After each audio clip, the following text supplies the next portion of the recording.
সিরাজগঞ্জে জেলা গোয়েন্দা পুলিশের নির্যাতনে শাহাদাত হোসেন নামে এক ভ্যান চালকের মৃত্যু হয়েছে বলে অভিযোগ করেছে। গত 12 নভেম্বর উল্লাপাড়ার একটি অজ্ঞাত হত্যা মামলায় সন্দেহজনক আসামি হিসেবে তাকে জিজ্ঞাসাবাদের জন্য তুলে নেয় ডিবি। এরপর দফায় দফায় পুলিশ টাকা দাবি করলে পরিবার তা না দিতে পারায় চালানো হয় শারীরিক নির্যাতন। পরিবারের দাবি তাকে পিটিয়ে হত্যা করা হয়েছে, তবে পুলিশ বলছে শ্বাসকষ্টজনিত রোগের কারণে তার মৃত্যু হয়েছে।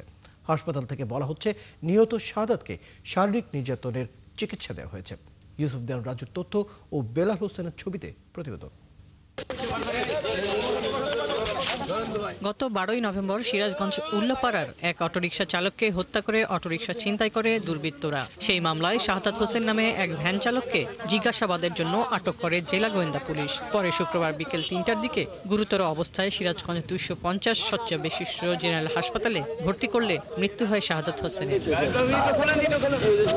পরিবারের অভিযোগ, শাহাদাতকে আটকের পর 5 লাখ টাকা দাবি করে ডিবি পুলিশ। তাদের চাহিদা অনুযায়ী টাকা না দেওয়ার কারণে অমানবিক নির্যাতন করা হয় শাহাদাতকে। পরে বিকেলেই হাসপাতালে মৃত্যু হয় তার। আমি সংবাদ পেয়ে গেলাম থানায়, আইতে ওলোকে তারগাঁও করতেছে ডিপিতে নিয়ে গেছে সিরাজগঞ্জ আসলাম। আমাকে যাতা অবস্থা দেখতে দিল না। সকালবেলা আইসি আমার উপরে তুলল। আমি দেখলাম যে আমার বাইরে হেলি বেসবো না। আমি বললাম স্যার আমার বাইক দিয়ে দেন, আমি চিকিৎসা করি মরি আমার কাছে মরুক। কর্তব্যরত সিনিয়র নার্স বলেন, শারীরিক নির্যাতনের চিকিৎসা হিসেবেই তাকে ভর্তি করে ডিবি পুলিশ। চিকিৎসা শুরুর সাথে সাথেই তার মৃত্যু হয়।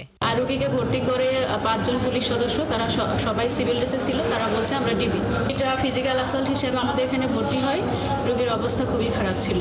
জেলার অতিরিক্ত পুলিশ সুপার জানান, শুক্রবার সকালেই তাকে আটক করা হয়। এরপর দুপুরের দিকে তিনি অসুস্থ হয়ে পড়লে হাসপাতালে নেওয়া হয়। পরে সেখানে তার মৃত্যু হয়। শ্বাসকষ্টজনিত কারণে তিনি মারা গেছেন বলে দাবি করেন তিনি। তার অতীতে শ্বাসকষ্টের একটা প্রভাব ছিল, অ্যাজমা ব্রঙ্কাইটিল অ্যাজমার। তো তাৎক্ষণিকভাবে তাকে হাসপাতালে ভর্তি করা হয়।